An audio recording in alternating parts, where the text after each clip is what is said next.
हमरा चोटिया से लागी गईले चोट हो बलमुआ दुबारा गईले।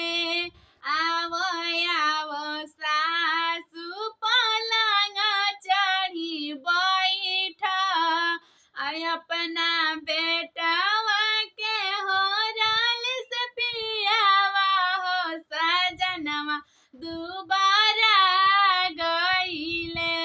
हमरा चोटिया से लागी गईले चोट हो बलमुआ दुबारा गईले।